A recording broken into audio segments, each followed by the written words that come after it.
Hey Lee, how are you? Hey, buddy, I'm doing fantastic. I'm happy to be here today. I love your show. I'm looking forward to having a great conversation with you. And like any day on vertical is a good day. That's what I always say. So, and I'm vertical today. Awesome, man. I agree. I agree. Well, I'm super pumped to have you on my show for a lot of reasons because we're very like-minded. There's a lot of things that we both do for athletes, teams, and coaches and parents, Right. and to have you on my show to talk about mindset, leadership, culture, burnout. I mean, we're going to be talking about a lot of things, and also going to talk about your books. You've written five. And one of them, I think your most recent one, When Hockey Stops. Mm-hmm. We're going to talk a little bit about that as well.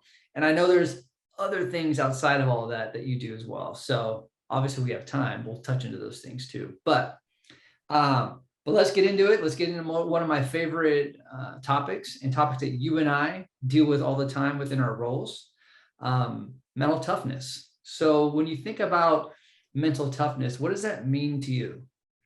Yeah, I love the question. And it's a question we need to be asking a lot more of not just ourselves, but everybody. And, when I think about mental toughness, I actually started calling it mental fitness. And I'll tell you why real quick, because, um, one of the stigmas I'm trying to break is an understanding of what the mind is to your body. So we say physical fitness all the time, right? Everybody understands what physical fitness is. You go to the gym, you lift weights, you do TRX, you get on the treadmill, whatever you do, you have a routine that you do to stay in shape. And we understand that if you don't go do that, you're going to get out of shape. And if you don't mix it up, you're going to get stagnant. So when I say mental fitness, we need to do that for our minds.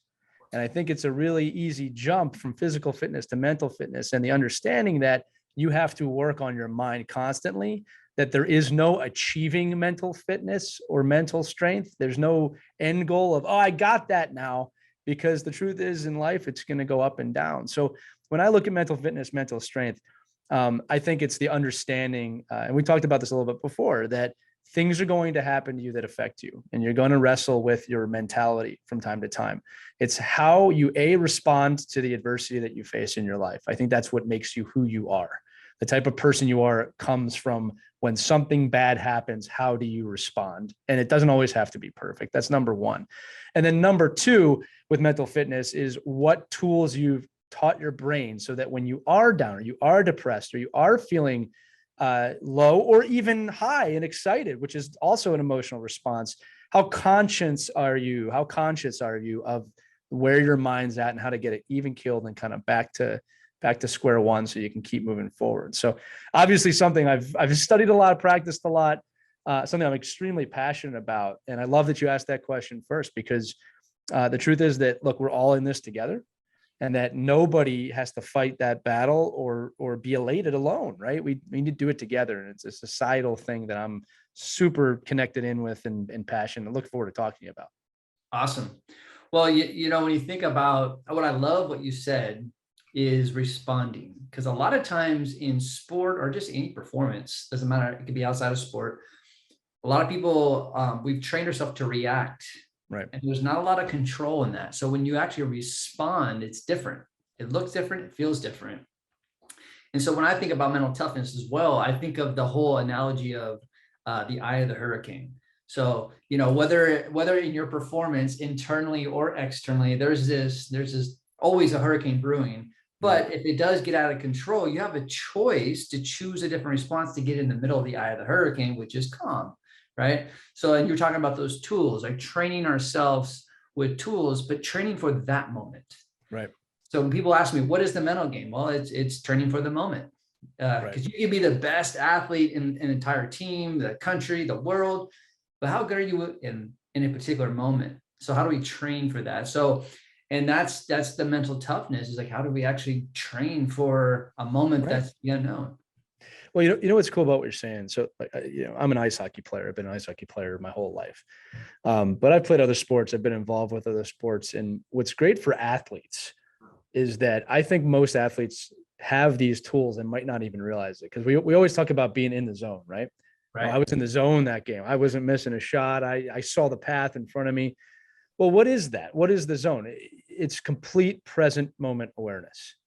right? That's what being in the zone is. It's, you're not thinking about the past. You're not thinking about the future. You are just in the moment. Right. Right. So my training, if you will, and again, I'll never achieve this fully, is to be present all the time. I always give the analogy, I have two children, Logan and Alina. They're 8 and 5. I love them more than anything on this planet. They're not here at this exact moment. You are. You're my world right now. Not that I don't care about them, right? But this show, that's my world right now. So that kind of present moment awareness is something that you have to be aware of. And then you have to try again. I talked this a minute ago, be conscious of when you're leaving that. I always say this one. You ever read a book? You read 5 pages and then you go, oh, I didn't read anything. Like, right. Where'd you go? Right. Where did your mind go? So the constant practice of bringing yourself to the present moment, and then also understanding, what do I control in this situation? What do I not control in this situation? I never focus on things that I can't control. And if I catch myself doing that, it's a real snap, like, oh, well, I don't have a control over that. So I think that the continual training of that, and then the permission to be patient with your mind wandering, which it completely does. I think I've seen people, oh man, I'm out of the moment. What are you mad about? That's normal, right? Yeah. It's completely normal. Look, you played QB, you know this better than most, right? Oh, yeah. So it's one of those things that, it's a fun process once you get into it. You got to battle some internal demons. I think all of us do, judgmental thoughts and saboteurs and things like that. But that's how I do it. It's a continued mission to be as present as possible. 100%. And when you've trained yourself to build that awareness, when you realize this shit I have no control of, like, you just give yourself, there's more emotional space, there's more freedom, there's more focus. Right. And it's getting athletes too, and younger athletes, to realize sometimes you have to write them out, like what you can control and what you can. And more often than not, the list is a lot longer on the shit that you can't control. And more often than not, athletes are focusing on that list. Oh, always. And worried about the future of the past, which you also can't control. When I draw this up for students or friends or whoever, I basically say this, buddy. I say there's really only 3 things in your life you can control. And that's really about it. You can control your effort. Yep. You can control what you put in your body. Right. For the most part. Right. Yeah. And assuming you're okay, your thoughts, you can control your mind. That's the hardest one to get control over, but you control your emotional responses for the most part. That's it. That's all you control in your entire life. That's it. Now, what happens is you tell people that. I also have them draw out all the things they can't control, which, like you said, it's an endless list: the weather, the traffic, the Kardashians, the other team, politics. You can go on forever on this stuff. Right. And I say that it's scary at first, because now there's this gigantic circle of things you don't control, and it's almost intimidating. And I say, forget that. Make the little circle, effort, mindset, what you put in your body, make that your universe. Now it's vast. Now that's endless, right? And you can find a lot of peace in there. And then the other part of it, like I said, we talked about the past and the future.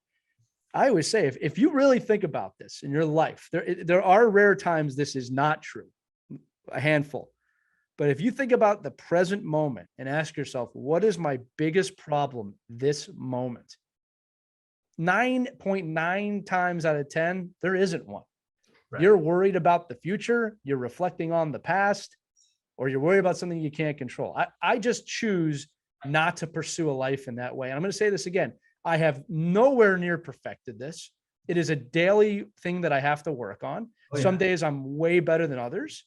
Right. But I'm enjoying the process. We talk about that in sports all the time. I love this process, and I get a little bit better at it each day. And I'll be honest with you, when I'm too far in the future, and I can snap myself back, I take that as a win. I don't take it as a failure. Like, hey, wow, I recognize that. Yeah. So that's kind of how I approach the day to day, if you will. Totally. Well, and what I love real quick is that when we do get into that moment of focusing on something we have no control of, or we get out of focus, what I love, and I'm sure you've heard of this, the win mindset, what's important now. For me, at least, I've trained myself at a moment's notice. When I realize that awareness, I can ask myself, what's important right now? Right. And I don't care what the result is, but if I can get into the present moment with my breath, with my thought, and then act on it, to me, that's winning. Totally. And, that's a little success, a micro win. I'll take that all day, because I got back into the present moment. There's a lot of times we get so out of focus. It could be 4 hours. It could be 72 hours. and you're still running that loop, and you're Yeah. out of, you know, so Oh, it could be weeks if you're not. yeah, It could be long. Yeah, it could be a whole season. lifetime. Yeah, Yeah. I mean, look. One of the things that scared me one time was that someone said this, and I say this all the time. People have been born, lived an entire life, and died having never been conscious. If you really think about it. And Crazy. again, this is an emerging study. I'll say that I'm blessed to live in the time that we live in right now. That's how I always look at it. Oh yeah. But like you said, what's important is that you find your way back, and it doesn't matter how long it takes. And going back to your first question, what are you doing to constantly work on this, right? Like, what fitness regimen are you doing for your mind? Because it might take 72 hours, but can you get that down to 70 hours, then 48, 24? Yep. Now, Yep. I feel like I've gotten it down to within an hour, even minutes at times, right? But I practice this constantly. And I promise you, if I stop doing the things that I do on a daily basis, it'll start expanding again. Yeah. You got to keep working on it all the time. Yeah. It's reps, man. You got to rep it out. Absolutely. Totally. That's what I call them. I call them my little reps, these little 2-minute meditations that I do, or I get present. And, like one of the things I do, it freaks people out, but if I'm feeling something, and again, it could be a negative feeling, it could be a positive feeling, but like, I'm a business owner. In business, you cannot make decisions when you're emotionally compromised, and anywhere in the spectrum. I will go outside and find a leaf or a flower or even a blade of grass. And you can catch me just staring at it, because what I'm doing is I'm triggering myself to get very present very quickly. And I'm always amazed at like 2 minutes, what 2 minutes of that can do to get my mindset. It doesn't take I think people get the visual of someone sitting in a yoga pose for an hour and a half. Right. And that's what I need to do. I'm telling you, 2 minutes a few times a day. All right. And you got to fight the judgment in your mind of this is stupid. And you just push that aside. Exactly. But you can see the wonder. I see the world in wonder, man. I really do. But those are some of the things I do just to trigger myself back. But I've been practicing for like 10 years. It's wonderful. Oh yeah. And every time that you do, whether if it is, get into your breath or build awareness, come back to the present, depending, because there's so many ways to do that. Of course. That is a rep. And what I do is what I teach athletes too, is when it comes to repping out your breath, visualization, even the meditation part of it, put just one song on, which is usually 3.5 minutes ish. Right. If you do a song a day, you're repping that out, whatever you need to rep out. And you can put a plan, like a fitness plan. And then you can do 2 songs. And then it's like, then you can look back after a month going, wow, I do it, 5 to 10 minutes a day, which that's a lot, actually. It is. A lot. Yeah. Especially when your mind's wandering. Exactly. So, man, I think we could spend the whole podcast just talking on. Oh, you could have a 5-part series with the 2 of us talking about it. Totally. Well, but let's still stay on the topic of mental toughness. But I want to ask you a specific question, since you are an athlete, right? Not a former, but still an athlete. Oh, I am a proud member of my adult league. I'll tell you that. I take pride in that every time I go. I love it. So, whether from your athletic experiences or as an entrepreneur, motivational speaker, author, like any of the realms of your life where you've had to perform, can you share a specific moment throughout your life where you had to be mentally tough, like that monumental moment where you had to like dig in your heels and get after it, mentally tough? I mean, I could tell you multiple ones. Yeah, I'll tell you one coaching and one playing. How's that sound? That'll be a good one, right? And I was coaching in the United Kingdom and a professional ice hockey over there, and we were at the championship game.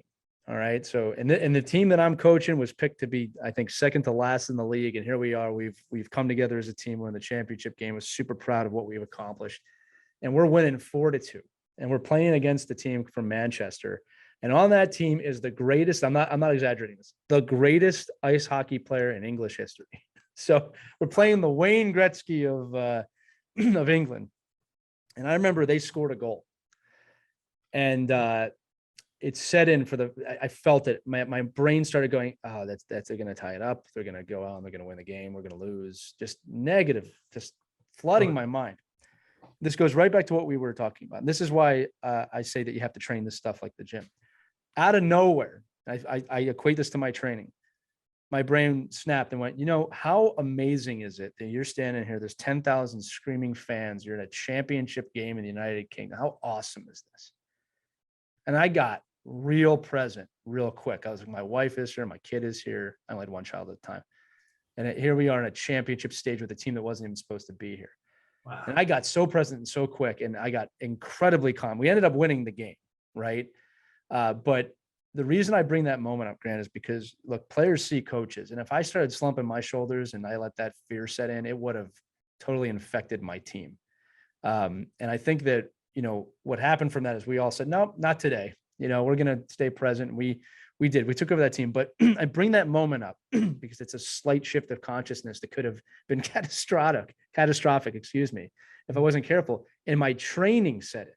And that was the first time, I think, in my life where it happened without me having to think of it. I was just so used to kind of snapping myself back that it went there. Now, the other moment, we'll flash back about 20 years. I was 17 years old, right? Like 25 years. I shouldn't date myself. And it's my senior year of high school, and I'm on the fast track. NCAA teams are looking at me, ice hockey. I'm making it. You know what I mean? Yeah. I had a horrendous tear of my shoulder my third game into the season. Right, season's done. Complete tear. I had to go to a surgery that within a week or two, and I'm hearing things from the doctors like that might be it. You might be done. This is a pretty significant injury, which I didn't want to hear. But I remember after the injury happened, I have no problem admitting this. I went off the ice and I cried like crazy because I kind of knew I was like something's wrong. Like my arm isn't working. Right. I had a good cry about it. And then I remember within 24 hours, I just made a decision. That's not it for me. And I realized that while I will pursue playing, and I did play again and competitively, that there are so many other ways to be involved in this game that I love other than playing. So I started writing for a local hockey magazine about my recovery. This is at 17, which now looking back at kind of as an adult, I'm like, wow. I started back at that time. There's no internet yet, so YouTube's not a thing yet. So I started going to every VHS store because that's what they were. There's no DVDs yet. Right. Looking for hockey training tapes. I started researching with what I could with limited resources. How can I train with one arm? How can I train? Started shooting pucks in my garage with one arm. I started learning what plyometrics were. My mind expanded so much at that time. That it would really set a keystone foundation for business growth, sports growth, coaching growth, personal growth, writing. I mean, everything spawned from that of I don't have to be done unless I decide I'm done. Right. Yeah. Now, again, from the injury side, I had a great surgeon. He fixed me up. I did end up playing college hockey. I had a cup of coffee in the minors. Very thankful for that. Right. But I don't think I weave myself into coaching, which is my real passion in life of working with athletes and helping other people and writing, if that moment doesn't happen. Now, I can't explain to you what triggered me to do that at that time, other than I had two very loving parents, a very supportive brother. The environment was correct, but that moment changed my entire life. Right. And I'm thankful for it. And I think we take it for granted when athletes and people say, I'm thankful for that. No, I would not change it for anything. I would not stop that injury from happening at any point in my life. Wow. I'm thankful that it happened. Right. And I'm going to say this again, because we don't have all day. It's one of 4 or 5 major setbacks in my life that today I say, wow, thank God that happened, because it taught me this. I was going on a path that would not have been sustainable, or I was going to be depressed. And thank God this massive thing happened to change the trajectory of my life, which was insanely painful physically and mentally in the moment. Right. But transformative, because you can't transform without that. It's not going to happen. But those are 2 that stick out to me, man. I'm glad you asked that. Well, it resonates with me and I connect to it. And I will give you a little bit of the cliff notes on this, because the listeners that have been committed to my show have heard my story over and over again. So, but what's really interesting is that I had a career injury in college, and so it's to my left hip. And I had I spent 2 decades of negative belief systems, I couldn't tell you about, I couldn't say that I was an athlete because I was so damaged from the inside. Right. I get it. Couldn't talk to you about the records I broke, touchdowns, none of that. I'm done. Like, I was so removed from the sport. I've had 2 hip replacements on the same hip before I was 40. Wow. And one of them left me handicapped for about 4 years. So what was really the reason why I bring this up is because here you are 17 and you're like, okay, I got this bad wing. I can't, but how do I train the other arm? How do I train the rest of my body? Well, it took me 20 years, actually 17, to realize, because since the left hip was damaged, I felt everything else was damaged. Right. So when I got between my first surgery and my second one, and I made a realization that everything around my hip is great. And that's when I started training again and started going, I am a warrior. I am a competitor. Right. I can get my muscles back. And yeah, it hurt. Don't get me wrong. It wasn't, I had to find the beauty in the pain, but it made me realize that now I know if anything hurts, it doesn't stop the rest of the body. And that's a huge lesson, because I know that happens for athletes. Like, absolutely. I'm hurt. I can't walk. I can't throw. I can't shoot. So I'm damaged. No, you're not. Well, and the other aspect of this too is what do you identify as, right? Yeah. Like, I think that sometimes we have things that we feel take away our identity. Well, what is your identity? For the longest time, Grant, I said, I'm a hockey player, right? And if I'm not a hockey player, what am I? And I remember the day, because this is one of those, like, this was just a thought that like changed my life. It's like, I don't have to play hockey. I choose to play hockey, right? I am not hockey. I am me. Hockey is a game that I play. And, today, if you ask me, what do I identify as? I'm a father. I'm a husband. Like, what's success to me today? It's not scoring 10 goals in my men's league, right? It's, I want my kids to know I love them, and I want to know they love me. At the end of the day, that's my win. Right. And I'll tell you this too, Grant, is that, look, I said this when I was saying, I am so fortunate and blessed that at 17, I was gifted with that mentality. Okay. For whatever divine influence, however you want to look at it. But I think it's also important for the audience to know, it doesn't matter what age you are. If you're 17, 27, 87, when you're given the gift of consciousness, it's a gift. Right. And again, the fact that you got to that point makes me look up at you, right? It's probably harder later on, right? But you got it. And I think that's a gift in itself, right? And I said it before, people are born and die having never gotten it, right? And that's a choice. So for your listeners, this is your choice, right? You can choose tomorrow, today, right now, while you're listening, be present now and change today, right? It may be hard and you may have to work at it. Your brain may tell you that it's not possible, but we're both telling you that it is. Yeah. You have to choose, though. Yeah, exactly. And I'm a huge believer in energy within words. A lot of times, because there's bad energy and there's great energy with words. So like we got to be really mindful of the words that we use to create energy, which is our guide. Absolutely. So that's why I love saying I get to. Anytime I get to, my energy shifts things. Like I come from possibility. I don't think about the what ifs in the past, and like I'm in it. Like I get to do this, even though it sucks and I don't want to do it, but I get to, because at the end of the day, I don't have to do shit.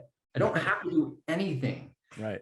But I get to, and that shifts. And because you and I do work with a lot of, all levels of athletes, what I really try to work with athletes at a young age is to get them, from an identity standpoint, is to get them to understand their sport is what they do. It's not who they are. 100%. What you do. And then when you do, because everyone is going to they're gonna transition out of their sport. Everyone does. Yeah. So the more that you can get that at an early age, that when you do transition out, then you're not like 26 years old going, who am I? Right. Yeah. I'll add on to that too, that, if there's any parents listening of athletes, I've always viewed youth sports and development sports as a vehicle for their growth as people. And I coach that way too. If I develop a person, I'll get a better player. If I only develop the player, you might get something out of that, but it's not going to be the full package and maximum effort, maximum potential. Sure. So I always looked at sports like that. It's a vehicle for my growth. Right. And like you said, look, everyone hangs up their skates, cleats, shoes, whatever you play, racket, doesn't matter. And it's not the end of your life, right? I remember learning, with business, oh wow, business is a lot like hockey, or business is a lot like sports, or getting into speaking and writing, or like writing a book is a great example. Oh, that's a lot like hockey. It's an endurance test. I just got to figure it out. Everything I did in the game, I was able to apply to something else, which means, and this is kind of the big point, it wasn't so much the game. I love the game. I love ice hockey. Anybody knows me personally knows that. But it's not the game that gave me this. It's the game that allowed me to elaborate on the stuff I was already doing. And when you can apply the effort you put forward towards sports to other things, it's like an explosion. It's like a firework going off. Like, wow, I can do all these other things with that mentality. All right. Now, I will also admit, until about the age of 25, having a job was my backup plan to sports. All right. And that's okay with me. Like I said that you got to get yourself in a mind. If you want to make it, you got to have that mindset, but don't shun off hey, I can apply this to other things. Right. I think that's an incredibly important lesson. And it really did pay off for me. And I really apply what I've done in sport, I think, to every aspect of my life. And like you said, like every day I get to do this. I get to come to work and get involved with my teammates and my coworkers, and I get to do this amazing work with you. That is how I view it. Like, I don't feel like I'm owed anything. Right. Right. I get to do this. It's a privilege to be alive today, much less that I get to do work that's meaningful to me. Right. Yeah, that every day I look at things like that. 100%. I love that you said that. Awesome. That's awesome. Well, I know that we've touched on a lot of your perspectives, the dealings that you've had with yourself as an athlete and also working with athletes. But and I know that you work with a lot of parents and athletes, but when it comes to enhancing someone's, there's a term that we use a lot, full potential, right? So, and then also mindset. There's so many directions we can go. Right. And it all depends on the athlete and the context and, where that, meeting them where they're at. But what's the most important advice you can give an athlete to reach their full potential and enhance their mindset? Yeah, look, it's having a clear understanding of what the word trust means.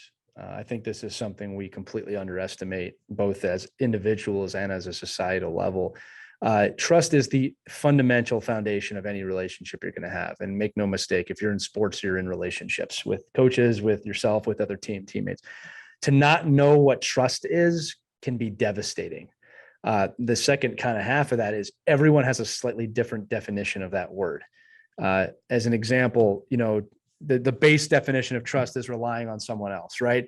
Well, I coached an inner city football team where I'm not gonna lie, murder is a very real part of their life.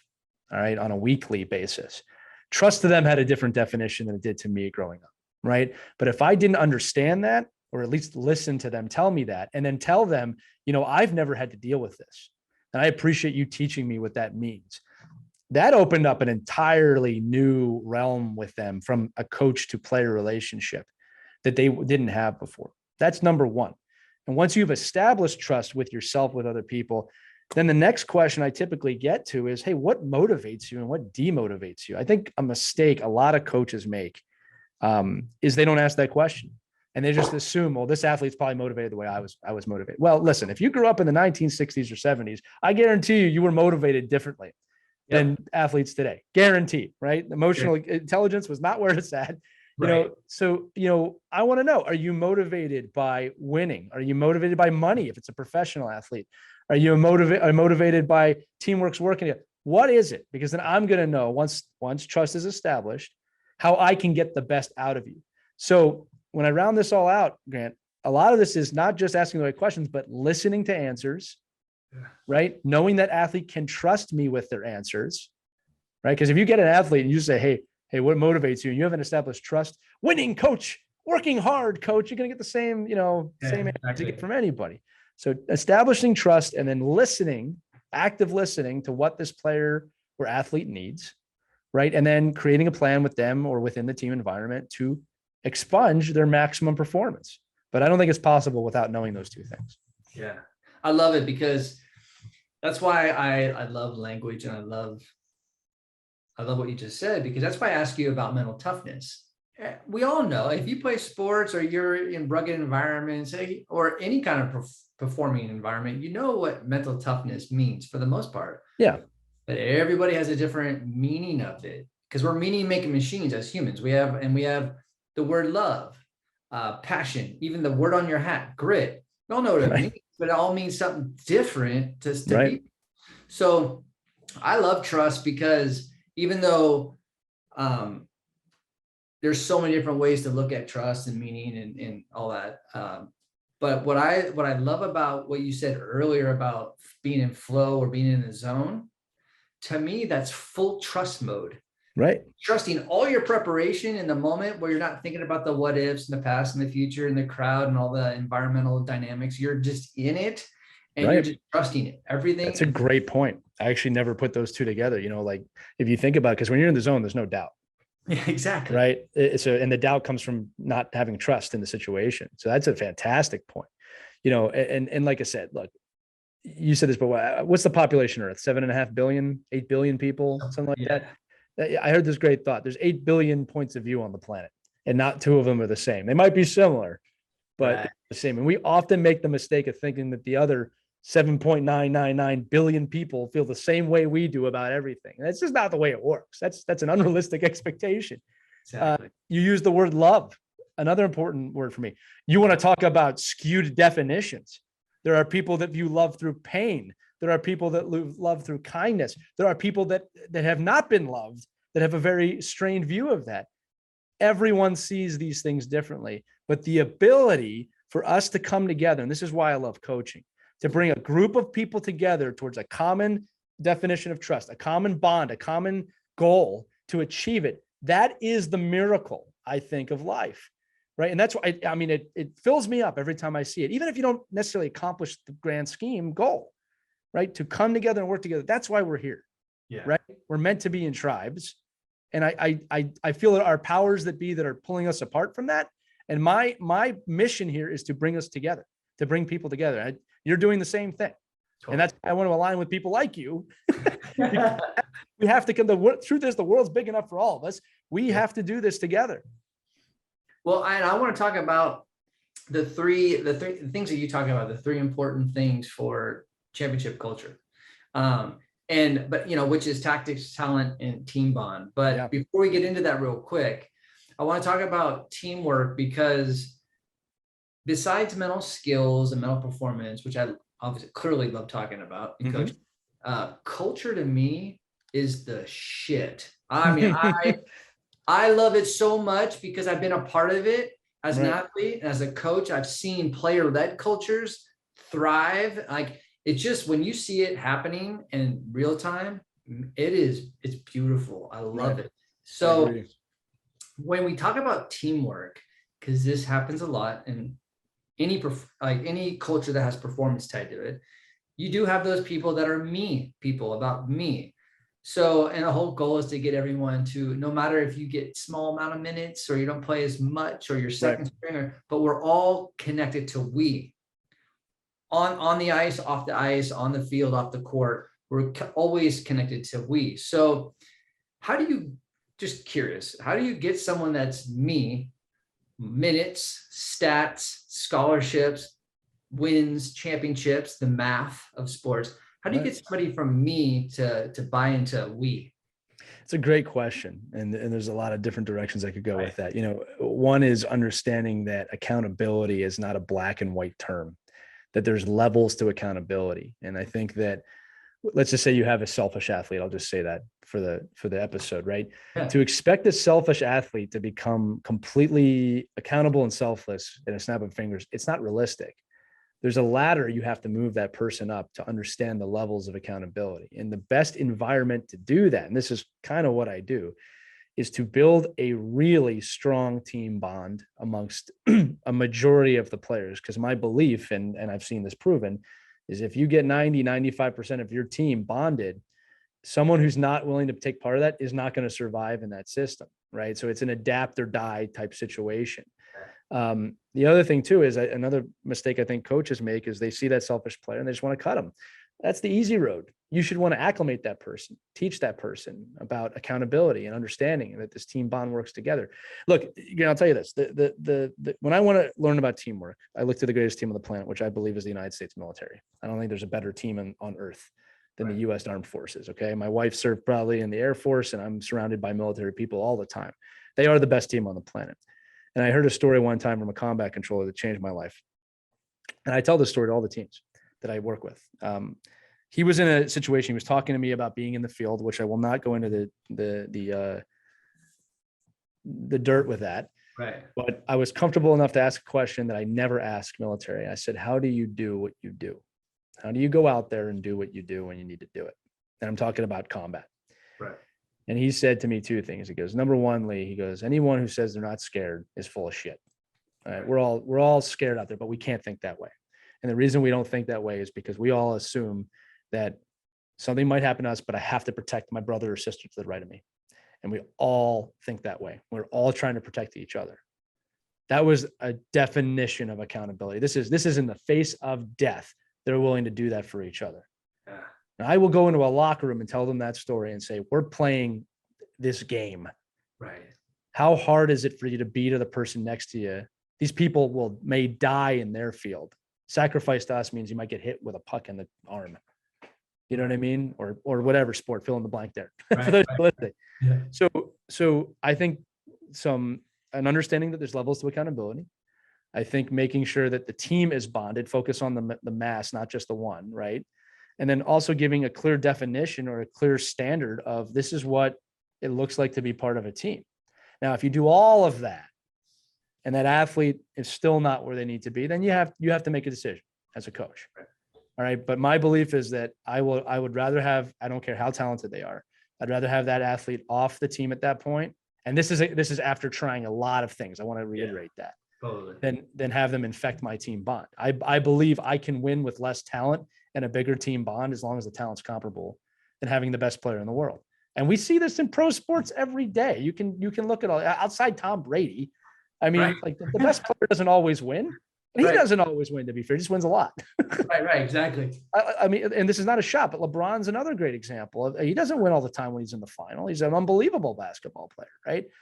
But you can be the best. I mean, I don't remember the last time the Angels won the World Series. It's been a minute, right? One of the best players in the world there. So it's a team bond, an understanding of what is accountability, what is your responsibility to your teammate, to the coach, to the team. I established that day one. I don't assume that's going to be there. So again, long answer to the question, but those are the things I look at. It's huge. I think as a coach, at least for me, a mental coach, or actually, football coach, I'm in a position, I signed up to transform, to provide transformation with your development, whether if that is, with your technique, with your thoughts, your leadership, your communication. I want to affect and impact something. Right. If I can do the whole thing, great, and which is really cool. I don't know if you've ever seen the TV show Ted Lasso at all. Oh, I people have called me Ted Lasso because I'm in America coaching in England all the time. So I'm very well aware of Ted Lasso. Yeah. Well, and I love it so much, man. It makes me feel so good every time I watch. I rewatch it just because. Me too, man. Yeah. But the character Jamie Tart. So if as the listeners are now listening to both of us right now, if you're like, well, what does it look like to really take somebody from me to we? Well, go watch Ted Lasso and see Jamie Tart. He's one of the characters on the aptly named. Yeah. Yeah, exactly. And so watch the transformation of someone who's so focused on themselves and their own success. Right. And the transformation is beautiful, but you have to sit through all the episodes to see the transformation. Right. That's what it looks like. And Lasso was patient with him that in the show, obviously. And that's the key. There was not an expectation that he would turn over overnight. Right. It's part of the process. I've seen that in real life. Yeah. And it is pretty beautiful when you get that athlete to kind of, it clicks of, I can't do this myself. Right. And that it's we over me. Right. And you said it before you even got in this, like the three things: talent, tactics, and a team bond. You have to have comparable talent to compete. No doubt about it. You have to have tactics that are going to help you win, because great talent can't overcome bad tactics, coaches, right? And you need a team bond, which is everybody understanding what accountability is, trust is, working together towards a common goal. What's funny to me, Grant, is coaches said, well, how much time should I spend on this team bond thing? And I said, well, it's 1/3. So about 33% of the time. And they think I'm crazy. They think I'm crazy. I can't spend 1/3 of my time working on the team bond. I said, sure you can. I mean, you can incorporate a lot of this into just practice to begin with, but sure you can. And let me tell you something, the stats are on my side. Exactly. Do this, win a lot. Exactly. So, any young coaches out there, any young athletes out there listening to this, understand that needs to be part of your regimen if you want to see sustained success. And I'm not just talking over 1 year. I'm talking championship culture, the word you love, culture. This is part of it. You have to understand what it means to be part of a team. 100%. I mean, it's culture and teamwork. It's the foundation. Like it really takes the whole team connected to get it done. But it takes one person to destroy it. It does. I've seen that. Oh, I have too. This is why it's so important that you do this throughout the season. One of the things I tell coaches is this is not something you do in preseason. You have a meeting and it's done. Right. Like I talked about mental fitness, you have to continually work at it every single week, really every day. Yeah. But every single week at minimum, you should be doing a team building activity to remind them of what this means and how important this is to our program or our culture. Right? You cannot do it once and expect results. It's again, literally the equal equivalent is I went to the gym and I lifted once at the beginning of the season. I'm set. Yeah. No one would accept that. Exactly. Nobody. Exactly. Right. So it's the same thing works with the team bond and everything else. You got to put the time in. You got to make it part of your plan. And I am a steward of that. I love that process. In fact, when I got into coaching, Grant, it was all over the place. It was tactics. I was doing everything off ice. And I found that this is my path. This is my niche in the game. This is what I love to do. And I quadrupled down on that when I realized that. And you guys, I get to do this. That's how I look at it. I love it. I love it. Yeah. Well, there's, obviously, I want to respect your time, and I'll have you back on the show because I know one of the things that you do focus on is burnout, which, man, that happens not everywhere in life. Well, hey, I think the whole world's burnt out right now after the last 2 years. Exactly. So I definitely want to come back and talk about that because you do focus a lot about burnout, how to prevent it, and how to change the ship, if you will, with burnout. Yeah, absolutely. But I do want to take some time because about your book, your recent book. You've written 5, so you've been busy.